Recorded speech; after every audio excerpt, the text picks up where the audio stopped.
Bismillahirrahmanirrahim. Assalamualaikum warahmatullahi wabarakatuh. Waalaikumsalam warahmatullahi wabarakatuh. Oke. Hari ini pertemuan kita ke-7 dan kita akan membahas tentang uji normalitas dan uji homogenitas ya. Dari minggu lalu ya kita sudah belajar tentang distribusi normal. Nah, sekarang kita ke pengujiannya ya, pengujian untuk distribusi normal yaitu uji normalitas ya. Nah, untuk pada kesempatan pertama ini saya akan kita akan diskusi terlebih dahulu ya mengenai materi uji normalitas dan homogenitas ya. Untuk materi sudah di-share di e-learning dan juga video pemaparannya sudah saya share juga di e-learning ya. Jadi kelompok 5 tinggal kalau mau menjelaskan silakan sedikit bagiannya ya, kemudian nanti langsung sesi tanya jawab seperti itu ya. Oke. Ya, Bu. Langsung saja untuk mempersingkat waktu saya langsung berikan kesempatannya kepada Yulisma sebagai moderator ya. Kepada Yulisma ada hadir?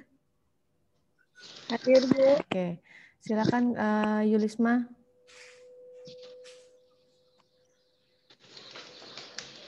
Bu, langsung tanya jawab ya? Oke, tanya dulu sama pematerinya, mau menjelaskan sedikit atau langsung sesi tanya jawab saja? Langsung saja, Bu. Langsung saja, Bu. Ya, silakan. Assalamualaikum warahmatullahi wabarakatuh. Waalaikumsalam warahmatullahi wabarakatuh. Waalaikumsalam warahmatullahi wabarakatuh. Baiklah, di sini saya sebagai moderator dan dari kelompok teman saya dia sebagai baiklah materi dari kelompok berapa ya, kelompok 5. Kalau sudah dijelaskan di video yang sudah dibagikan linknya di e-learning, langsung kita buka saja tanya jawab. Kepada teman-teman yang ingin bertanya, saya persilakan. Ya, moderator. Izin bertanya, moderator. Moderator. Bertanya, moderator.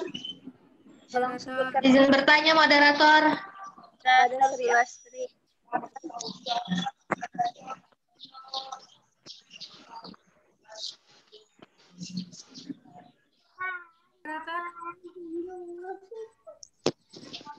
Baiklah, kepada saudari Sri Ayu, saya persilakan. Assalamualaikum warahmatullahi wabarakatuh. Waalaikumsalam warahmatullahi wabarakatuh. Saya akan menanya ke kelompok 5 yaitu tentang kalian kan menjelaskan uji homogenitas dan masalah itu ya. Terus yang saya tanyakan yaitu apakah uji Lilliefors dan homogenitas memerlukan populasi dan sampel penelitian atau tidak memerlukannya? Jelaskan. Terima kasih sebelumnya. Assalamualaikum warahmatullahi wabarakatuh. Waalaikumsalam warahmatullahi wabarakatuh. Terima kasih kepada saudari itu. Kepada izin bertanya. Saya moderator. Baiklah, kepada teman-teman yang ingin bersilakan. Saya izin moderator. Izin moderator. Kepada saudari Sulastri, saya persilakan. Baiklah, terima kasih kepada moderator yang telah mempersilakan saya. Perkenalkan, nama saya Sulastri, NIM 1840201216. Sini makalah kalian mengenai uji normalitas dan uji homogenitas. Yang ingin saya tanya, apa sebenarnya uji normalitas dan uji homogenitas tersebut? Mungkin itu saja. Terima kasih. Wassalamualaikum warahmatullahi wabarakatuh. Waalaikumsalam warahmatullahi wabarakatuh. Baiklah kepada Baik. Baik, Assalamualaikum warahmatullahi wabarakatuh. Waalaikumsalam warahmatullahi wabarakatuh. Kenalkan, saya Sela Razumarda, NIM 1830201203. Terima kasih kepada moderator telah mengizinkan saya untuk bertanya. Yang ingin saya tanyakan mengenai uji normalitas. Di sini uji normalitas merupakan suatu prosedur yang digunakan untuk mengetahui apakah data berasal dari populasi yang terdistribusi normal atau berada dalam sebaran normal. Nah, dalam distribusi normal merupakan salah satu distribusi yang paling penting yang akan kita hadapi. Nah, di sini pada pengertian distribusi normal adanya alasan, ada beberapa alasan. Yang pertama yaitu banyak variabel dependent. Nah, yang ingin saya tanyakan, variabel dependent itu bagaimana? Terima kasih. Wassalamualaikum warahmatullahi wabarakatuh. Waalaikumsalam warahmatullahi wabarakatuh. Baiklah, terima kasih kepada teman-teman yang sudah bertanya. Berikan waktu kepada pemerintah dari jawaban dari teman-teman. Dari saudari Tulas akan dijawab oleh silakan.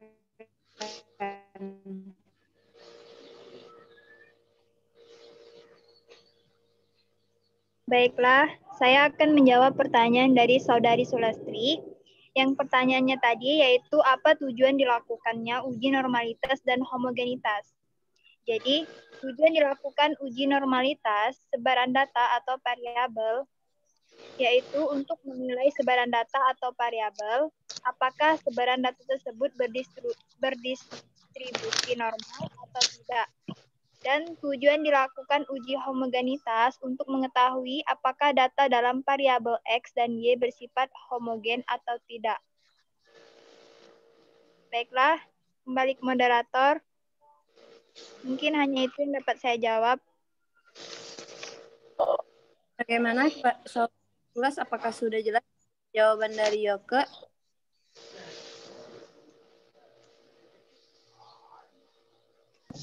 Ya, jelas moderator. Kepada teman-teman yang ingin menambahkan jawaban dari saudari Yoke, saya persilakan. Izin menambahi moderator.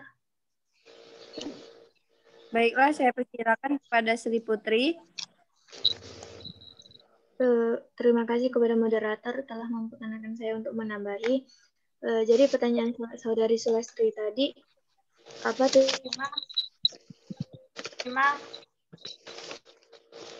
tujuan dari dilakukannya uji normalitas dan uji homogenitas? Data yang telah dikumpulkan, data yang telah dikumpulkan itu apakah berdistribusi secara normal atau tidak. Kemudian dari distribusi data itu akan diambil suatu populasi.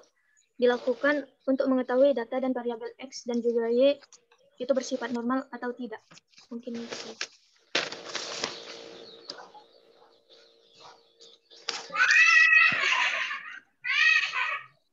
Terima kasih Sri Putri. Apakah teman-teman masih ada yang menambahkan jawaban dari saudari Yoke?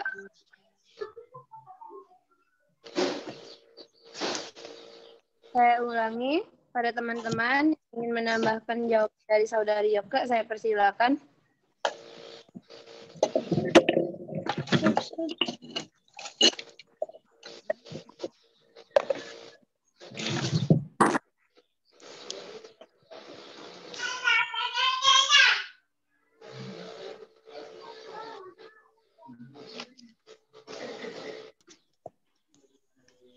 Bagaimana pertanyaan dari Sulastri? Sudah terjawab belum ini? Sudah, Bu. Moderator.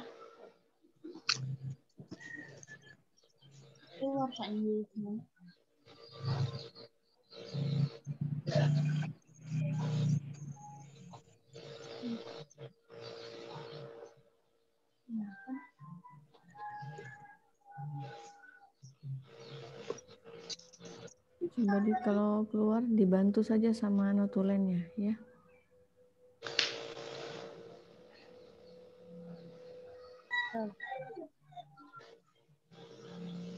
Baiklah. Pertanyaan dari pertanyaan dari saya akan dijawab oleh Saudari Wilna. Kepada Wilna, saya persilakan. Baiklah, saya akan menjawab pertanyaan dari Sela Razumarda. Pertanyaannya tadi yaitu apa yang dimaksud dengan variabel dependen.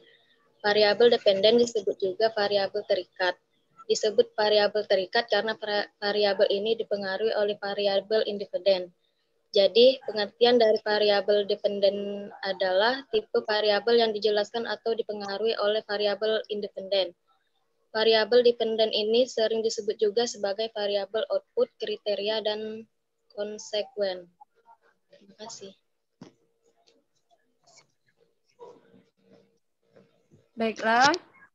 Kepada Saudari Sela, apakah sudah jelas?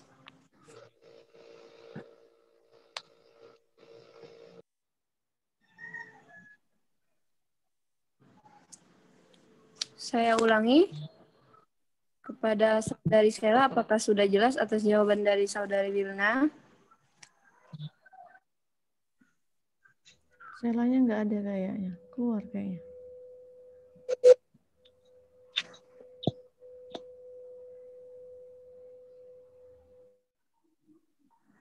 Pertanyaan Sri Ayu Atina akan dijawab oleh Saudari Tiara. Kepada Tiara, saya persilakan. Saya akan menjawab pertanyaan dari Sri Ayu Atina. Pertanyaannya tadi, apakah uji Liouville dan homogenitas memerlukan populasi dan sampel penelitian atau tidak memerlukannya? Uji Liouville itu adalah uji normalitas secara non-parametrik, dan keunggulan dari metode Liouville dapat digunakan dengan sampel kecil dan tidak perlu membuat tabel distribusi. Nah, itu artinya uji Liouville dan homogenitas memerlukan populasi dan sampel. Begitupun dengan uji homogenitas. Terima kasih. Itu saja.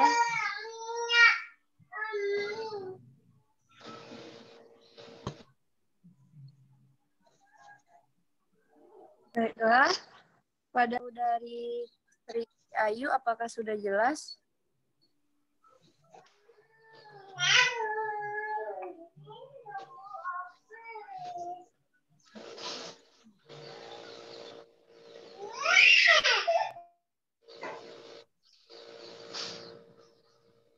Saya ulangi.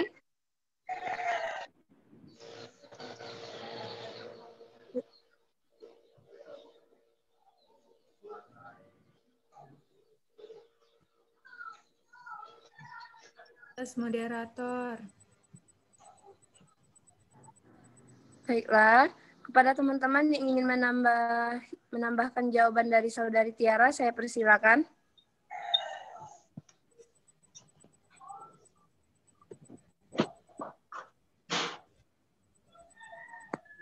Saya ulangi. Kepada teman-teman, jika ingin menambahkan jawaban dari Saudari Tiara,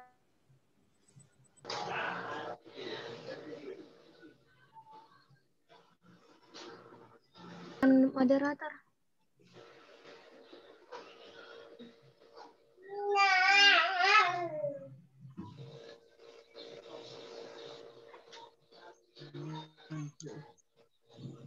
Internet lalu mati katanya.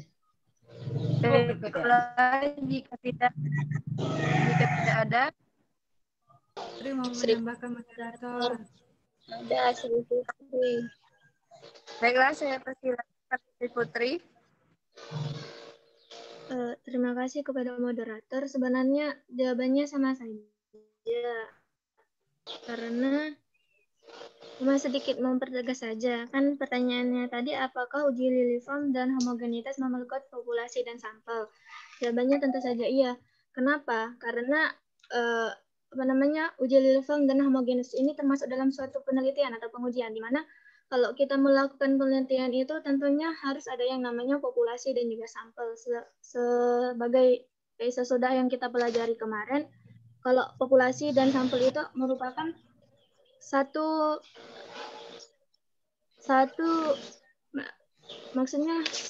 hal yang sangat diperlukan dalam suatu penelitian. Kalau tidak ada populasi dan sampel, bagaimana penelitian itu akan dilakukan?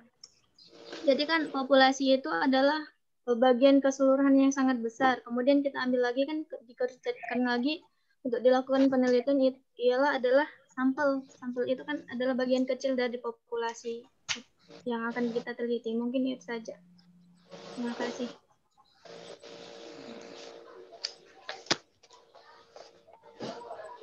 Terima kasih kepada Fitri. Apakah teman-teman masih ada yang ingin menjawab jawaban dari saudari Tiara?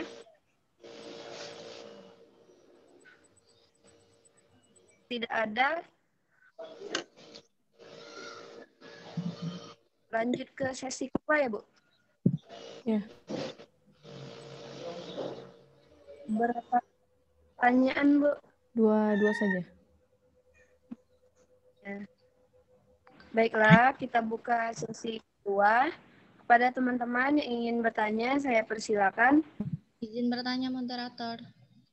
Bertanya, moderator. Pada kita, saya persilakan. Apa? Moderator. Oh. Baiklah, terima kasih kepada moderator yang sudah mempersilahkan saya bertanya. Assalamualaikum warahmatullahi wabarakatuh. Waalaikumsalam warahmatullahi wabarakatuh. Perkenalkan, nama saya Tarisa Awalia, NIM 1830201217. Saya perwakilan dari kelompok 1. Saya ingin bertanya kepada kelompok 5. Kalian kan membahas tentang uji normalitas dan uji homogenitas. Nah, tolong jelaskan perbedaan dari uji normalitas dan uji homogenitas. Mungkin itu saja. Terima kasih. Wassalamualaikum warahmatullahi wabarakatuh. Waalaikumsalam warahmatullahi wabarakatuh. Pertanyaan lagi kepada teman-teman yang bertanya, saya persilakan. Izin bertanya, moderator.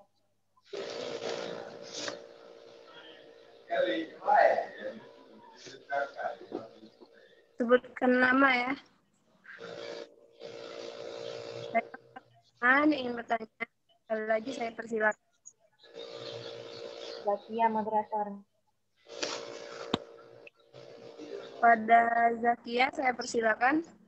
Terima kasih kepada moderator yang telah mempersilakan saya. Perkenalkan, nama saya Zakia Rizky Fatihah, NIM 18301231. Pertanyaan saya adalah, di sini kan distribusi normal dikatakan menguji normalitas data kerap kali disertakan dalam suatu analisis statistika inferensial untuk satu atau lebih sebuah kelompok sampel.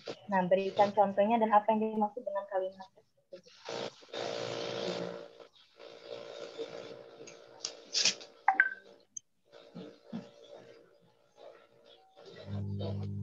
Keluar lagi.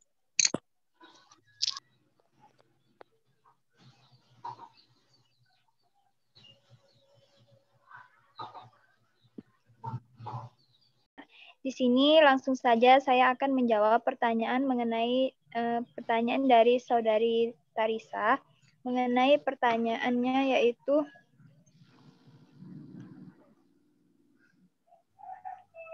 perbedaan uji normalitas dan homogenitas. Jadi, uji normalitas data dimaksudkan untuk memperlihatkan bahwa data sampel berasal dari populasi yang berdistribusi normal. Kemudian ada beberapa teknik yang dapat digunakan, yaitu uji Chi kuadrat, uji Lilliepors, dan uji Kolmogorov-Smirnov. Jadi, uji homogenitas dimaksudkan untuk memperlihatkan bahwa dua atau lebih kelompok data sampel berasal dari populasi yang memiliki variasi yang sama. Pada analisis regresi, persyaratan analisis yang dibutuhkan adalah bahwa garis regresi untuk setiap pengelompokan berdasarkan variabel terikatnya memiliki variasi yang sama. Baiklah, terima kasih. Mungkin itu saja yang dapat saya jawab. Kembali kepada moderator. Dari saudari Toke, persilakan.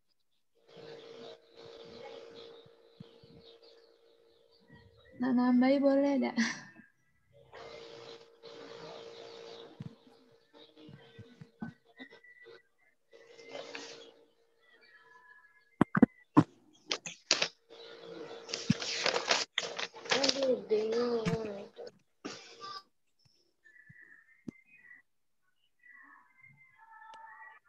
Saudari Silpi. Baiklah, terima kasih kepada moderator. Saya akan menambahkan jawaban dari Saudari Yoka atas pertanyaan Tarisa, perbedaan uji normalitas dan homogenitas. Nah, perbedaan uji normalitas dan uji homogenitas itu dapat dilihat dari tujuannya. Jika uji normalitas digunakan untuk mengetahui apakah sampel yang diambil berasal dari distribusi normal atau tidak. Sedangkan kalau uji homogenitas itu digunakan untuk mengetahui apakah suatu data atau sampel yang diambil berdasarkan varian yang homogen atau tidak.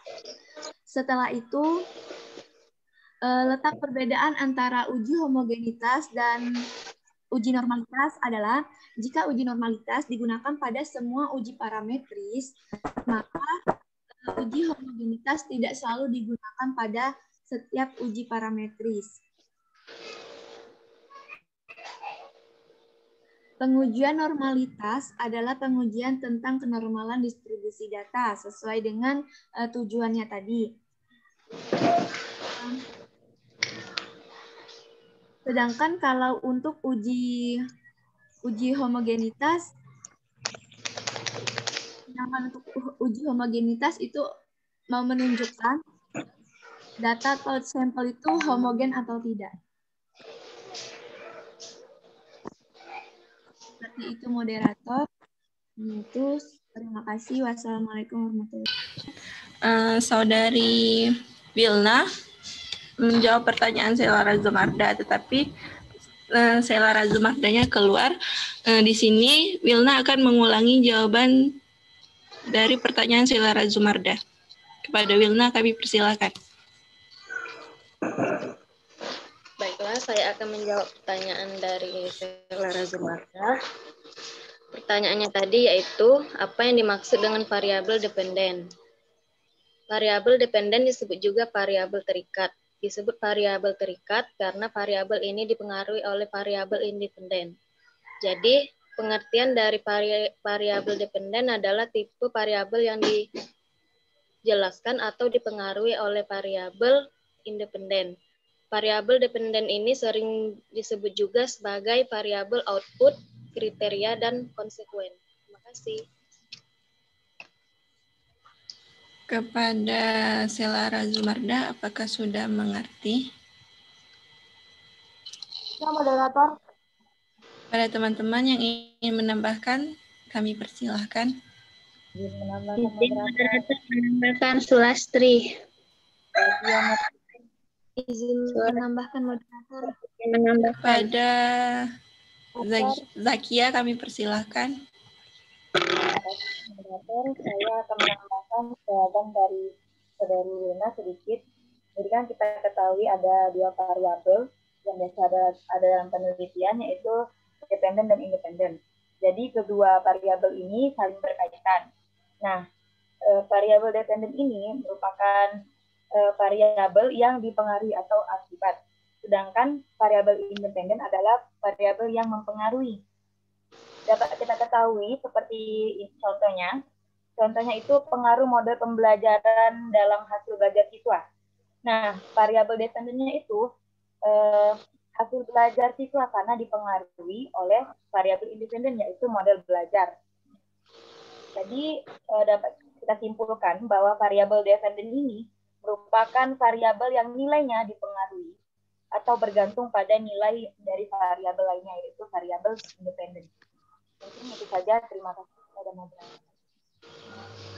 Pada teman-teman yang ingin menambahkan lagi, kami persilahkan.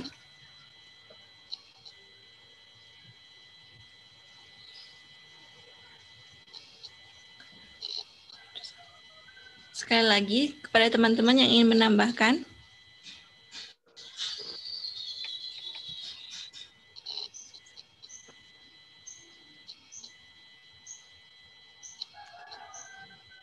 Izin menambahkan sedikit. Kepada Sally kami persilahkan. Baiklah, di sini saya Sosiawati akan menambahkan jawaban dari pertanyaan Sela tentang pengertian dari variabel dependent. Variabel dependent adalah suatu variabel yang nilainya dipengaruhi atau bergantung pada nilai dari variabel lainnya, yaitu variabel independen. Nah, variabel dependen itu merupakan hasil dari variabel independen atau akibat. Sedangkan variabel independen atau adalah sebab yang mempengaruhi timbulnya variabel dependen. Nah, contohnya seperti meningkatkan hasil belajar siswa materi peredaran darah menggunakan media video interaktif. Nah, meningkatkan hasil ini merupakan variabel dependen, sedangkan menggunakan media video interaktif itu termasuk variabel independen. Terima kasih. Terima kasih kepada Sally. Kepada teman-teman yang ingin menambahkan lagi.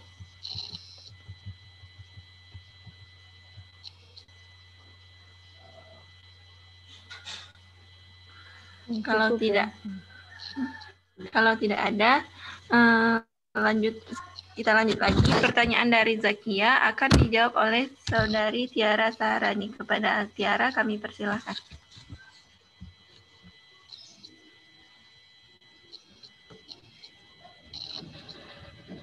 Baiklah, kepada saya lanjutkan ya untuk materinya. Nah, untuk materi uji normalitas dan homogenitas untuk yang pengujiannya sepertinya belum disinggung ya, maksudnya tidak ada yang menanyakan itu ya. Jadi lebih ke apa sih uji normalitas, homogenitas, itu saja, sebatas itu saja yang ditanya.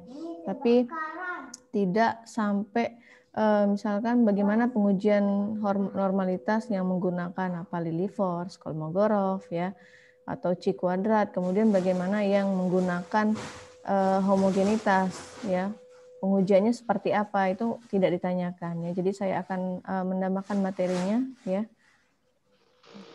Saya mulai share screen.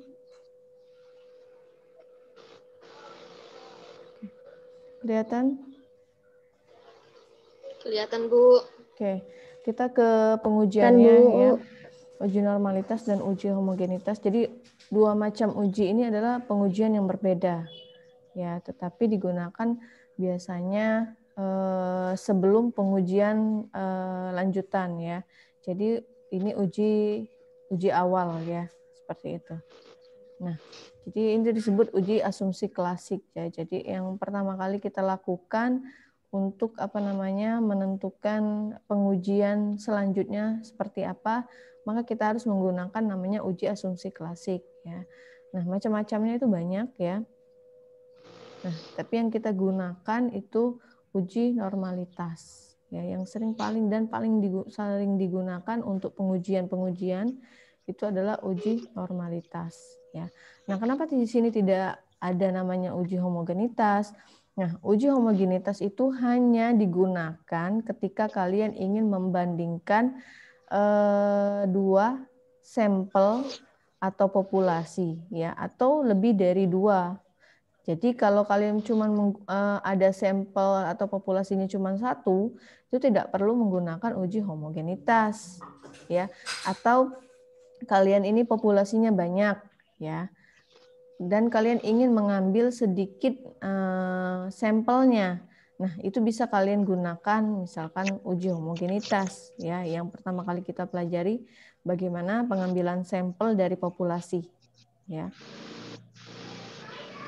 Oke, kita ke uji normalitas dulu. Jadi uji normalitas adalah uji yang dilakukan dengan tujuan menilai sebaran data pada sebuah kelompok data atau variabel. Jadi dilihat ya dari penyebaran data yang ada, kita mau lihat data yang menyebar itu berdistribusi normal atau tidak. Ya, apakah datanya ini bertumpu pada satu sisi saja, lebih ke misalkan cenderung nilainya ke yang lebih kecil, lebih ke kiri datanya, atau kan lebih ke kanan. Kemarin kemencengan ya, lebih bernilai positif atau negatif ya, seperti itu. Nah, untuk jumlah ya banyaknya sampel atau populasi ya, uji normalitas itu biasanya yang lebih dari 30. Jadi semakin besar sampel yang kalian ambil dari populasi, maka akan semakin mendekati kenormalan sebuah data ya. Jadi misalkan datanya itu lebih dari 30, itu biasanya sudah bisa kita katakan dia berdistribusi normal. Meskipun kita harus menggunakan pengujian normalitas dulu. Nah, sedangkan kalau kurang dari 30, apakah dia pasti tidak normal? Belum tentu, jawabnya belum tentu. Ya, jadi harus tetap dilakukan pengujian normalitas ya, meskipun datanya itu kurang dari 30. Ya. Nah, macam-macam uji normalitas itu ada namanya uji grafik, uji Lilliefors, uji Kolmogorov-Smirnov, uji T-square, dan ada uji Shapiro-Wilk ya. Nah, dari banyaknya uji ini ya, nanti tinggal kalian sesuaikan mau menggunakan pengujian yang mana ya, sesuai dengan tujuan kalian ya. Oke, selanjutnya nah ini uji grafik ya, yang kemarin katanya bisa menggunakan lembar ya, kertas itu ya, lembar kertas itu. Nah, ini contohnya. Jadi dari sebaran data yang sudah kalian tentukan, sudah kalian tempatkan dan kalian bentuk dalam kurva, maka kalian nanti buat garis diagonalnya. Kalau dia semakin mendekati titik sebarannya tadi, maka dia nanti dikatakan dia berdistribusi normal. Ya, jadi ini kalian bisa menggunakan SPSS. Jadi bisa menggunakan aplikasi. Ya. Oke. Kemudian ada namanya uji Lilliefors. Nah, kapan kita menggunakan uji Lilliefors? Uji Lilliefors ini kita gunakan ketika datanya itu belum diolah dalam bentuk tabel distribusi frekuensi. Jadi untuk data yang tidak dikelompokkan, ungroup data atau data tunggal, ya. Nah, untuk persyaratannya, nah datanya itu harus berskala interval atau rasio. Kemudian data tunggal belum dikelompokkan. Kemudian datanya bisa untuk n kecil maupun n besar, ya. Nah, kemudian ya, yang kalian butuhkan untuk menguji Lilliefors ya, pengujian normalitas dengan menggunakan metode Lilliefors, maka kalian harus menggunakan tabel bantuan seperti ini. Ya. Jadi ada nilai XI-nya, datanya, kemudian tetap kalian harus membakukan data. Ya. Jadi materi minggu kemarin itu tetap harus dipakai ya, selalu dipakai, kita membakukan data. Rumusnya Z sama dengan XI dikurang X bar per standar deviasi. Kemudian frekuensinya. Nah, ada yang namanya SX. Apa itu SX? Jadi itu adalah jumlah kumulatif dari luas daerah dari Z. Ya. Nah, nanti kalian kurangkan antara Fx dengan Sx. Ya. Bagaimana hasilnya? Nah, ini untuk signifikasinya ya. Kalian bandingkan selalu selisih dari Fx, mutlak Fx dikurang Sx ini, kalian bandingkan dengan nilai tabel Lilliefors. Jadi Lilliefors mempunyai tabel tersendiri. Ya, kalau kemarin itu kalian menggunakan tabel Z, nah sekarang untuk Lilliefors kalian gunakan tabel Lilliefors. Kemudian ya, nah bagaimana penerimaannya? Kriteria pengujian hipotesisnya. Jadi jika nilai selisih mutlak antara Fx dan Sx terbesar itu kurang dari nilai tabel Lilliefors, maka HU-nya diterima. Kalau HU-nya diterima, kemarin berarti HA-nya ditolak, H1-nya ditolak. Kemudian sebaliknya, jika nilai selisih antara Fx dengan Sx ternyata besar itu lebih dari nilai tabel Lillie force ya, maka HO-nya ditolak. Kalau HO-nya ditolak berarti H1 atau HA-nya yang diterima. Ini contohnya. Ya. Jadi misalkan berdasarkan data ujian statistik ya, ada 18 mahasiswa, datanya ini ya. Nah, alfanya 5%, kita akan menguji apakah dia berdistribusi normal atau tidak ya. Nanti langkah-langkahnya ya saya berikan di file lain ya. Bagaimana cara menentukan pengujian hipotesis yang benar ya. Jadi ini belum berurutan, tapi caranya ya tabelnya yang kalian gunakan seperti ini ya. Oke. Nih ya. Jadi kalian urutkan datanya di sini. Ada berapa saja kalian urutkan 45, 46, 46 dan seterusnya ya. Kemudian kalian cari nilai Z. Untuk mencari nilai bakunya kalian memerlukan nilai rata-rata dan simpangan baku atau standar deviasi. Berarti X barnya kalian cari dulu. Caranya kemarin apa? X bar sama dengan sigma apa? Sigma X ya. Sigma X ini ya dibagi dengan sigma F ya. Jadi kalau ada frekuensinya berarti sigma Fx ya, F kali X ya dibagi sigma F ya. Nah, setelah itu kalian cari standar deviasi. Bagaimana cara mencari standar deviasi? Kemarin rumusnya apa? Akar dari apa? XI kuadrat dikurang apa? X bar kuadrat per N dibagi dengan N-1 ya, itu caranya. Kemudian nanti kalian dapatkan nilainya negatif, misalnya yang untuk 45 dikurang standar dikurang rata-rata per standar deviasi tadi ya. Hasilnya nanti kalian dapatkan negatif 1,4577. Nah, negatif 1,4577 ini kalian cari di tabel Z. Ya. Cari di tabel Z, kemudian nanti kalian transformasikan luas daerahnya berapa. Setelah dilihat di tabel Z ternyata luas daerahnya itu 0,0721. Ya. Nah, setelah itu bagaimana mengisi tabel SX ini? SX ini adalah frekuensi kumulatif ya dibagi dengan frekuensi total. Jadi misalkan yang pertama frekuensi kumulatifnya ada 145 ya. Berarti 1 dibagi totalnya tadi ada 18.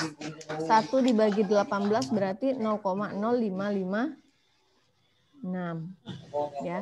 Kemudian kalian mutlakkan selisih antara Fx ini dengan Sx. Ya. Jadi 0,0721 dikurang 0,0556. Hasilnya karena dia bertanda mutlak meskipun nilainya nanti negatif, tetap hasilnya positif. Jadi hasilnya 0,0165 dan seterusnya. Ya. Kemudian kalian cari nilai selisih antara mutlak Fx, Sx ini yang terbesar yang mana? Coba kalian lihat yang mana yang terbesar. Mana yang terbesar dari tabel ini? 0,140. Apa? 0,1469. Ya, jadi yang terbesar itu adalah 0,1469. Ya. Kemudian ya, kalian bandingkan dengan yang tabel. Ini kan nilai selisih untuk yang hitung ya. Lillie force hitungnya 0,1469. Lillie force untuk yang tabel kalian cari di tabel. Jadi alfanya tadi 0,05, N-nya 18. Kita cari di tabelnya. Untuk yang Lillie force nih tabelnya. Kelihatan? Kelihatan, Bu. Oke. Bu. Nah, saya perbesar. Tadi alfanya 0,05. N-nya berapa? 18. Berarti yang mana? Berarti 0,2. Ya, 0,2 ini. 0,200. Ya, jadi 0,2 ini yang kalian pakai ya. Oke. Saya lanjutkan. Nah, Ini ya. Jadi kalian bandingkan selisihnya tadi 0,1469 dengan 0,200 tadi. Apa tanda? Tandanya kurang dari, berarti 0,1469 kurang dari 0,2. Nah tadi kriteria pengujiannya, kalau dia kurang dari, yang hitung ini kurang dari nilai tabel Lillie Force, maka HO-nya diterima. Ya, jadi HO-nya diterima. Kalau HO diterima berarti apa? Populasi, nilai ujian, statistik, dan berdistribusi normal. Itu kesimpulannya. Ya. Dari asumsi, dari hipotesis, untuk menarik kesimpulannya itu harus ada uji statistiknya seperti itu. Ya. Nah, kemudian ke uji Kolmogorov-Smirnov itu sama ya dengan metode Lillie Force. Cuman apa sih yang bedanya? Bedanya itu hanya tabelnya, tabel penggunaannya yang berbeda. Ya, caranya sama seperti dengan tabel penggunaan metode Lillie Force. Cuman bedanya hanya tabel. Kalau tabel Lillie Force yang buat Lillie Force. Ya. Nah, sedangkan untuk Kolmogorov-Smirnov itu tabelnya dibuat oleh Kolmogorov sama Smirnov. Jadi bedanya tabel saja. Perhitungannya sama, ya. Kalian membutuhkan nilai Z-nya, kemudian luas daerah Z-nya, kemudian frekuensi kumulatifnya, ya. Nah, cuman simbolnya saja dibedakan. Kalau tadi apa? Fx dengan Sx ya. Nah, kalau di sini kalian misalkan bedakan, misalkan FT dengan Fs seperti itu. Nah, persyaratannya juga sama, digunakan untuk skala interval atau rasio. Kemudian digunakan untuk data tunggal dan datanya bisa besar ataupun kecil ya. Nah, contohnya untuk hipotesis kriteria pengujian sama. Kalau dia yang hitung kalian yang terbesar tadi kurang dari nilai tabel Kolmogorov-Smirnov, maka HO-nya diterima. Dan sebaliknya jika selisih antara nilai hitung kalian yang terbesar tadi lebih dari nilai tabel Kolmogorov-Smirnov, maka HO-nya ditolak. Ya. Nah, ini contohnya ya. Sebanyak 27 sampel diambil secara random, ya ini datanya. Maka kita akan menentukan apakah data yang kita ambil secara random ini berdistribusi normal atau tidak. Ya. Kita buat dulu hipotesisnya, ya. Dan seterusnya. Tabel bantuannya seperti ini, ya. Jadi kalian urutkan dulu data-datanya, ya. Nah, kemudian cari Z.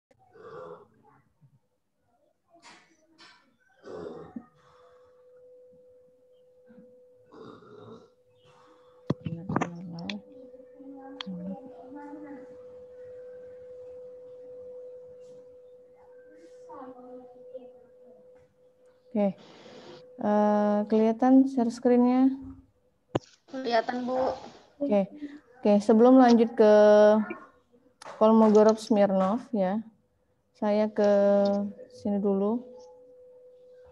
Ya. Pengujian hipotesisnya ya, bagaimana caranya ya.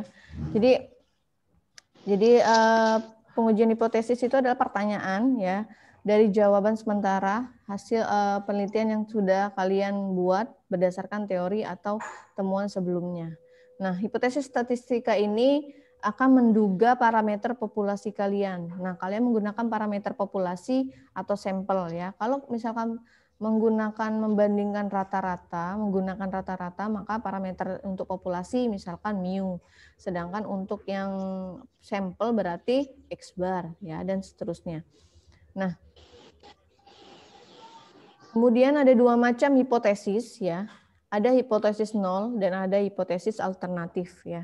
Nah, hipotesis nol itu adalah hipotesis yang akan kita uji secara statistika. Misalkan rumusan HO itu biasanya menggunakan relasi sama dengan. Nah, sedangkan hipotesis alternatif itu biasanya menggunakan relasi misalkan lebih dari, kurang dari, atau tidak sama dengan. Jadi tandingan dari hipotesis nol. Nah, biasanya hipotesis kita itu terletak pada hipotesis nol atau HO atau HA.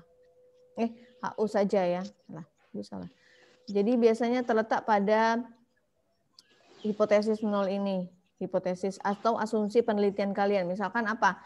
Kalian mengatakan misalkan rata-rata yang menggunakan metode X itu akan lebih besar daripada rata-rata yang tidak menggunakan metode ini misalkan.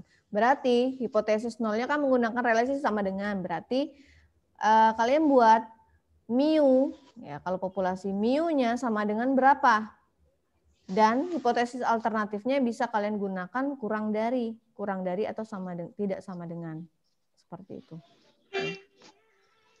Nah, ini untuk parameter populasinya, misalkan tetanya itu parameter populasi dan teta nolnya itu sebuah bilangan tertentu. Ya, jadi ada 3 kemungkinan, ya. Jadi kemungkinan pertama HO-nya itu teta sama dengan teta 0. Ya, kemudian H1 teta lebih dari teta 0. Nah, maksudnya apa di sini? Teta itu parameter populasi. Nah, parameter populasi itu misalkan apa? Bisa rata-rata, bisa simpangan baku, bisa varians, bisa median. Itu parameternya. Ya. Kita hendak mengukur apa? Misalkan parameter populasinya rata-rata. Ya, berarti mu. Ya.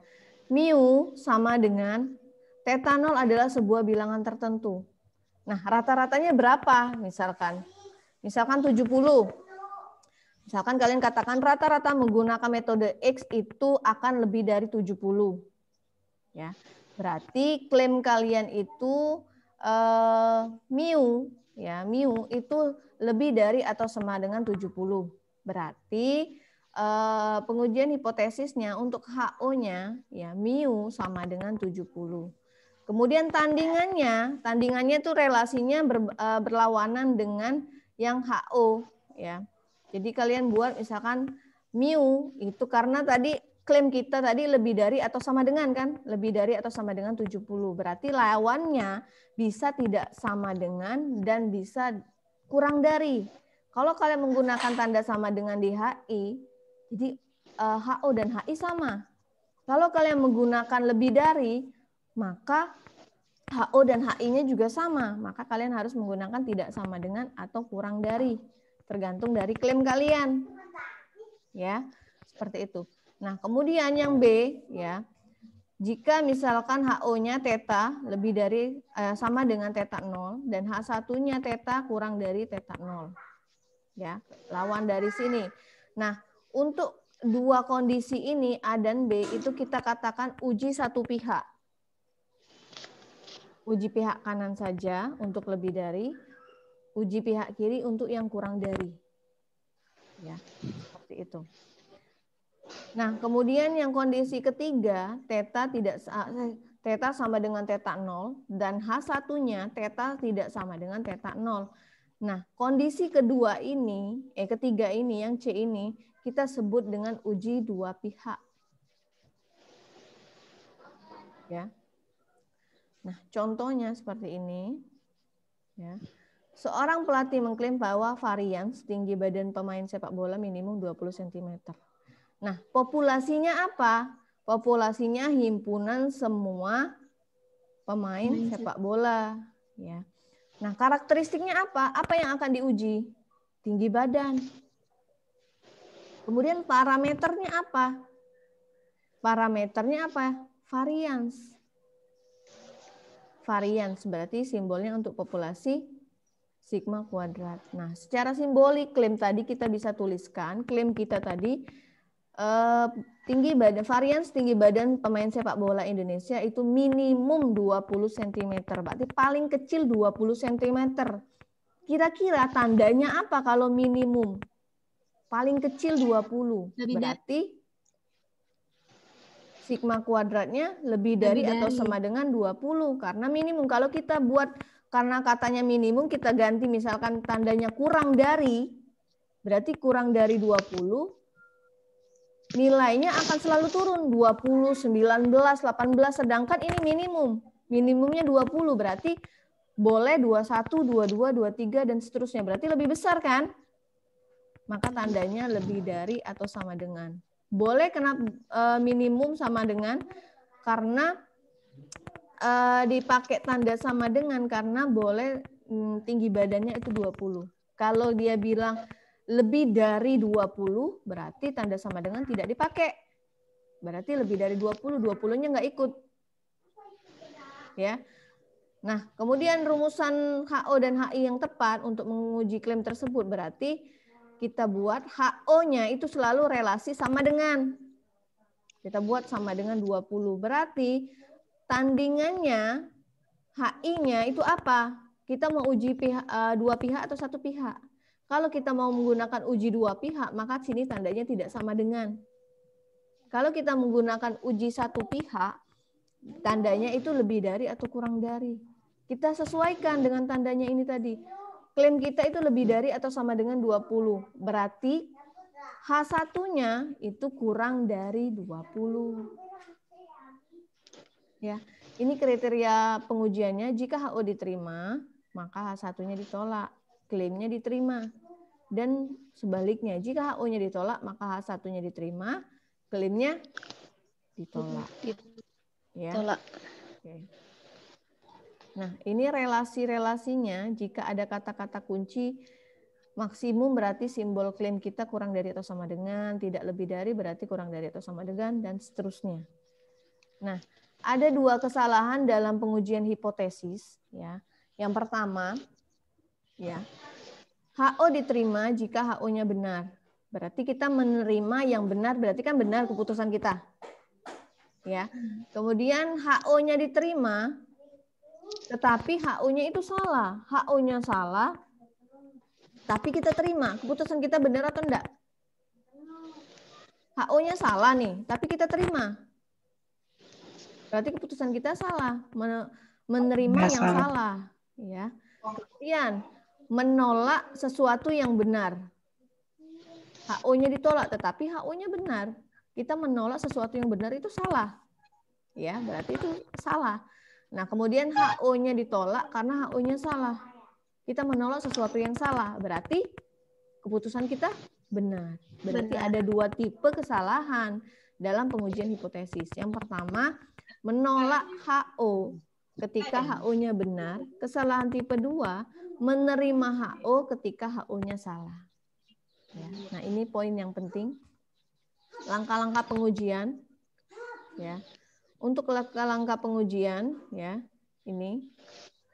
Yang pertama langkahnya selalu lakukan seperti ini untuk semua pengujian. Pertama tentukan klaimnya dulu, klaimnya apa? Seperti tadi misalkan variansnya sigma kuadrat lebih dari atau sama dengan 20. Kalian letakkan klaimnya di sini. Pengujian klaimnya apa? Yang tadi, ya. Variansnya tadi berapa? Varians kuadrat, ya. Jadi sigma kuadrat sama dengan 20, H1-nya sigma kuadrat kurang dari 20. Itu pengujian klaimnya. Nah, derajat kebebasannya tadi misalkan diketahui 5%, kalian buat alfanya 0,05. Kriteria penolakan HO-nya ini. Tolak HO jika, nah, kalian tadi menggunakan uji statistik apa? Misalkan normal, uji normalitas. Kalau Lilliefors tadi apa? Jika selisih mutlak fx dikurang xx yang terbesar itu kurang dari nilai Lilliefors tabel, maka tadi baru HO-nya diterima. Ya. Nah, rumusnya kemudian dengan rumus apa? Rumus Lilliefors-nya kalian masukkan di sini. Kemudian baru menghitung nilai statistika dan kesimpulannya. Karena selisih mutlak antara tadi dengan tabel Lilliefors, ya, maka HO-nya bagaimana? Diterima atau ditolak? Jadi klaimnya diterima atau ditolak? Kesimpulannya apa? Seperti itu, ya. Jadi langkah yang ini jangan dilupakan, selalu gunakan langkah-langkah ini. Jadi ada 6 langkah dalam pengujian hipotesis kalian. Jadi langkah ini yang kalian gunakan. Ya. Oke. Saya lanjutkan ke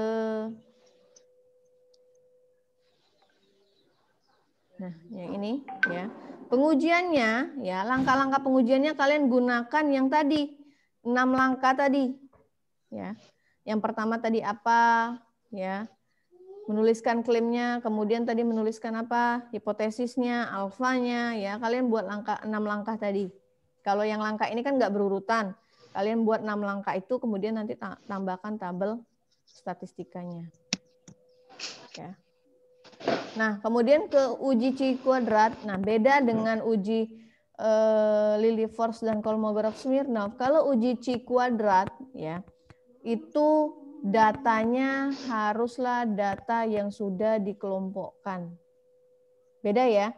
Untuk Lilliefors sama Kolmogorov-Smirnov itu digunakan untuk data yang belum dikelompokkan atau data tunggal. Sedangkan uji chi kuadrat itu untuk data yang sudah dikelompokkan. Ya. Jadi misalkan data kalian itu datanya kalian buat dalam tabel distribusi frekuensi, maka kalian harus menggunakan uji chi kuadrat untuk menentukan dia berdistribusi normal atau tidak. Rumusnya ini bukan X kuadrat bacanya ya. Jadi chi kuadrat, chi square. Chi square sama dengan sigma OI dikurang EI dibagi EI. OI ini adalah frekuensi observasi. Sedangkan EI itu frekuensi ekspektasi harapan kalian. Ya, oke kita lihat. Nah, ini untuk syarat pengujian chi square-nya, ini signifikasinya, kriterianya. Jika nilai chi kuadrat square, chi square hitung kurang dari chi square tabel, HU-nya diterima. Kalau chi kuadrat hitungnya lebih dari chi kuadrat tabel, maka HU-nya ditolak. Nah, untuk tabelnya kalian gunakan tabel chi square, tabel chi kuadrat. Beda lagi tabelnya. Jadi kalian harus mengumpulkan semua tabel yang akan digunakan, ya, mulai dari tabel Z, tabel Lilliefors, Kolmogorov-Smirnov, tabel chi kuadrat, ya. Jadi semuanya selalu kalian bandingkan dengan yang kalian hitung dan yang ada di tabel, ya, untuk menentukan kesimpulan yang kalian harus ambil dari hipotesis yang sudah kalian tentukan. Nah, ini contohnya dalam bentuk tabel distribusi frekuensi, ya, alfanya 5%, ya, minnya sudah dikasih tahu dan standar deviasinya juga sudah diberitahu, ya. Nah, tinggal kalian menghitung chi square-nya. Chi square tadi rumusnya apa? OI dikurang EI per EI. Nah, kita cari dulu apa sih OI yang mana, EI yang mana, ya. Nah, kalian buat dulu batas kelas interval yang dari sini tadi. Kalian buat tepi-tepi bawahnya, ya. Tepi bawah dan tepi atas. Nah, tadi yang pertama, kelas pertama 140 sampai 144. Maka tepi bawahnya itu dikurang 0,5 kan? Berarti 139,5. Nah, untuk tepi atasnya kalian tambahkan 0,5. Ya, berarti 144,05. Nah, ini semuanya diganti. Ya, kelihatan ya? Nah, kemudian kalian cari nilai Z-nya untuk setiap masing-masing tepi, tepi bawah dan tepi atas. Caranya tadi X bar-nya sudah diketahui, min-nya dan standar deviasi juga sudah diketahui. Nih, ya. Ya, berarti ya, XI yang pertama berarti kalian ambil yang 139 dulu. 139,5 dikurang X bar. X bar-nya tadi 157,8 dibagi dengan standar deviasi 8,09. Ya. Hasilnya kalian dapat nanti negatif 2,26. Ya. Nah, begitu juga selanjutnya untuk yang tepi atas 144,5. Kalian cari nanti dapat Z-nya negatif 1,64. Ya. Nah, setelah itu ya, kalian cari luas daerah nilai Z untuk yang tepi bawah negatif 2,26, kalian cari di tabel Z ya. Kemudian nanti hasilnya kalian peroleh 0,4881. Ya. Kemudian untuk yang negatif 1,64 kalian cari juga di tabel. Ya. Nanti kalian dapatkan hasilnya 0,4495. Kemudian kalian selisihkan yang tepi bawah dengan tepi atas. Ya. Nanti hasilnya dapat PI ya, PI itu nanti dapat hasilnya untuk kelas pertama 0,0386. Ya. Kemudian OI ini adalah frekuensi observasi kalian.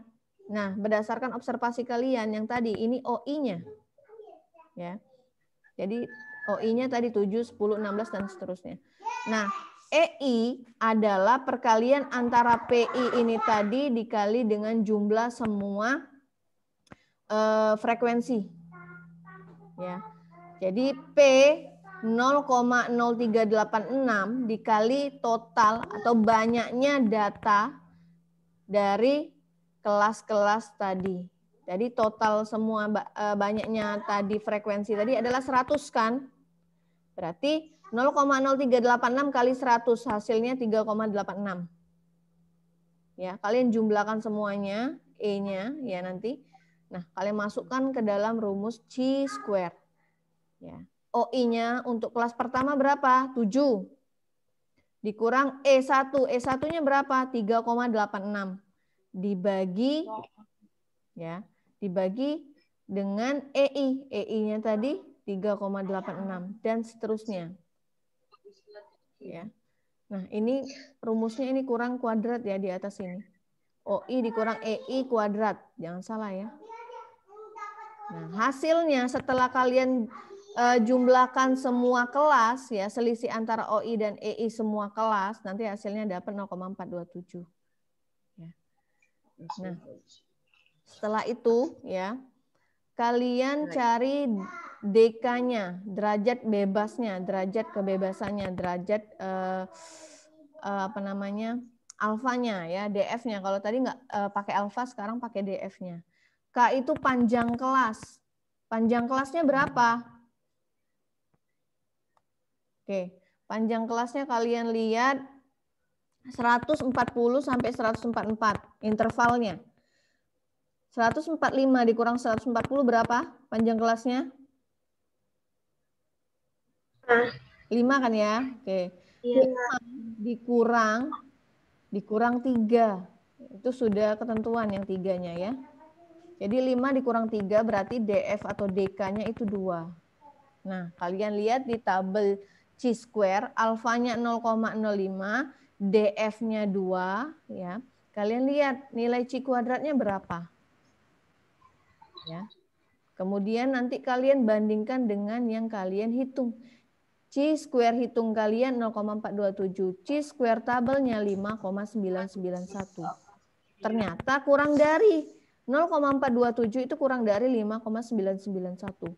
Kalau kurang dari berarti HO-nya diterima, H1-nya ditolak. Artinya ya, kesimpulannya berarti populasi tinggi badan mahasiswa yang tadi itu berdistribusi normal dengan alfa 0,05. Ya. Oke. Nah, kemudian ada uji Shapiro-Wilk ya. Jadi uji Shapiro ini sama seperti uji Kolmogorov dan Wilcox ya. Jadi untuk yang tunggal ya. Kita tidak akan menggunakan Shapiro-Wilk, cuman kalian harus tahu perhitungannya, pengujiannya dengan menggunakan 3 langkah, cari T3-nya, cari D-nya, cari G-nya. Saya tidak akan terlalu dalam, tapi bisa kalian pelajari ya. Oke. Ini rumusnya ya. Kemudian ada uji homogenitas. Nah, uji homogenitas itu berbeda dengan uji normalitas. Uji homogenitas itu kalian gunakan hanya untuk melihat apakah dua sampel atau populasi itu mempunyai karakteristik yang sama atau tidak. Ya, jadi minimal 2 populasi atau sampel. Ya, lebih dari 2 boleh. Ya. Seperti tadi, misalkan kalian ingin membandingkan kelas A dengan kelas B, ya, maka kalian menggunakan uji homogenitas dulu. Apakah 2 karakteristik kelas A, kelas B itu sama? Karena kita tidak bisa membedakan dua kelas yang mempunyai karakteristik yang berbeda. Ya, jelas otomatis berbeda, tidak bisa kita bandingkan. Misalkan saya ingin membedakan si A dengan si B. Si A dan si B ini mempunyai sifat yang beda. Bisakah saya membandingkan dua orang yang mempunyai kepribadian yang berbeda? Nggak bisa. Harus mempunyai kepribadian yang sama, baru saya bisa bandingkan. Ya. Nah, untuk uji homogenitas, kita membandingkan variansinya. Ya, kita bandingkan variasi. Ya. Variasi antara misalkan sampel pertama dengan sampel kedua. Ya. Seperti itu. Ya. Kita cari variasi terbesar dengan variasi terkecil. Ya, ini langkah-langkahnya. Ya. Jadi selalu misalkan dua sampel, berarti kalian mencari varians pertama dan varians kedua. Kalian lihat yang mana terbesar, yang mana terkecil. Ya, kalian bandingkan selalu yang dibagi, yang besar membagi yang kecil. Nanti kalian bandingkan dengan pengujian F. Ya, namanya pengujian F. Jadi untuk uji homogenitas itu biasanya menggunakan uji F, uji Fisher. Ya. Uji Fisher yang digunakan ya, itu bisa 2 sampel atau lebih ya. Jadi kalau dia lebih sampelnya, kalian menggunakan uji Hartley. Ya. Jadi pengujian homogenitas ada 3 macam, nanti uji F, uji Hartley, uji Bartley. Jadi yang kita gunakan ada 3 macam tes. Ya. Nah, sesuai yang mana yang nanti tujuan kalian. Ya. Kalau dia 2 sampel, kalian bisa menguji uji F sama uji Hartley, ya, atau Bartley seperti itu. Nah, ini uji Bartley-nya, ya. Oke, mungkin kalau seperti ini kalian bingung, ya. Jadi harus latihan, banyak latihan, ya. Oke. Nah, untuk pertanyaannya, ya, untuk normalitas, pertanyaan uji normalitas dan homogenitas, saya rasa sudah terjawab dan minggu kemarin juga sudah saya jelaskan apa itu uji normalitas dan apa itu uji homogenitas, perbedaannya apa, ya. Paling saya cuma menjawab yang berbeda saja, ya. Misalkan, apakah uji Lilliefors dan homogenitas itu memerlukan sampel dan populasi? Jawabnya iya. Ya. Jadi semua pengujian apapun, kalau tidak punya sampel dan populasi, apa yang mau kita teliti? Mau apa yang kita mau kita uji? Kalau datanya saja tidak ada sampelnya, nggak ada subjek penelitiannya. Jadi penelitian itu ada karena ada subjek penelitian dan ada masalah. Kalau nggak ada masalah, ada subjeknya pun tidak bisa kita melakukan penelitian seperti itu. Jadi harus ada subjek penelitian dan harus ada masalahnya, apa yang mau kita teliti. Ya, seperti itu. Kemudian tadi ada pertanyaan variabel dependent. Jadi variabel dependent itu adalah variabel yang terikat. Ya. Artinya variabel itu misalkan hasil belajar. Hasil belajar terikat dengan metode. Tadi sudah dijelaskan oleh siapa tadi? Zakia sama Sally, ya. Saya rasa sudah cukup ya itu. Sudah cukup kena. Nah, kemudian ada pertanyaan Zakia tadi inferensial, ya. Inferensial itu kemarin awal-awal sekali saya sudah menjelaskan apa itu statistika inferensial dan apa itu statistika deskriptif. Inferensial itu adalah statistika yang lebih luas dibandingkan deskriptif. Jadi lebih ke populasi. Ya. Jadi inferensial itu adalah untuk pengujian statistika dari populasinya. Ya. Ya, ada pertanyaan?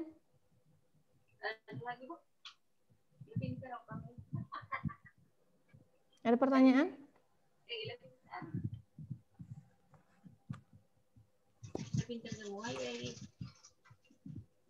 Ada yang kurang jelas? Oke, untuk nanti UTS ya, materinya sampai sini, jadi dipelajari. Ya. Ya, Bu. Materinya bukan teori ya, saya nggak pernah ngasih teori ya. Jadi langsung ke prakteknya nanti. Nanti misalkan nanti ada tugas dulu, kalian pelajari dari tugas itu, ya sudah termasuk kisi-kisi, ya. Gunakan nanti saya presentasi saya ini ya, PowerPoint-nya nanti saya share, silakan kalian pelajari, ya. Oke, ada pertanyaan? Nah, untuk video pemaparan ya, yang saya rasa kurang kurang pas, silakan direvisi dulu. Kalian bisa lihat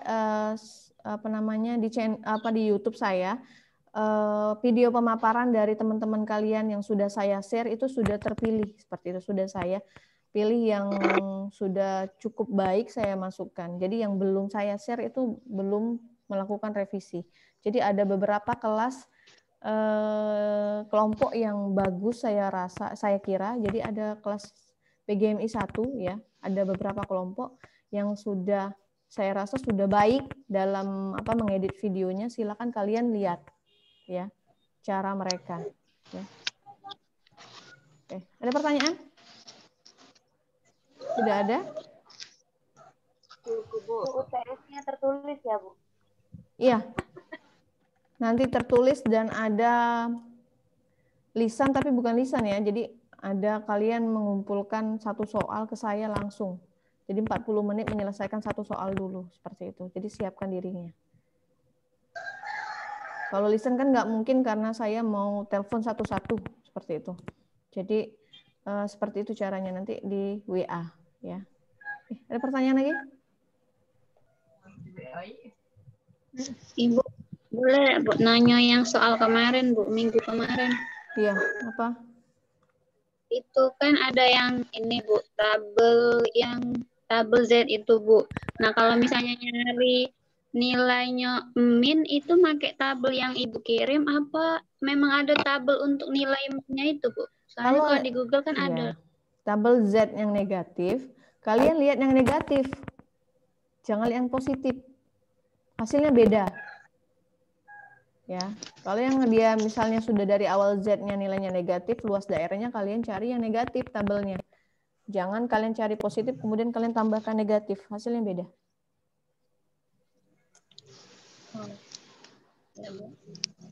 Ya, ada lagi?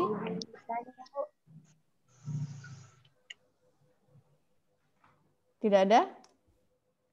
Bu, izin bertanya, Bu. Ya, silakan. Ya, Bu. Jadi tugas kami yang selama sampai pertemuan kemarin itu bagaimana ya, Bu? Apakah ada yang salah dalam pengerjaannya biar bisa? Untuk misalkan kalau nilainya nanti di bawah standar ya, nilai tugas kalian di bawah standar misalkan, nanti saya totalkan dulu ya. Kalau nilai tugas saya totalkan dulu, saya lihat. Misalkan nanti ada yang tidak ngumpul dan nilainya masih mumpunin ya, nggak perlu. Tapi kalau misalkan nilai tugasnya itu kurang dan ada beberapa tugas yang tidak dikumpulkan, nanti saya WA di grup atas nama siapa, saya sebutkan ya, tugasnya tidak lengkap seperti itu.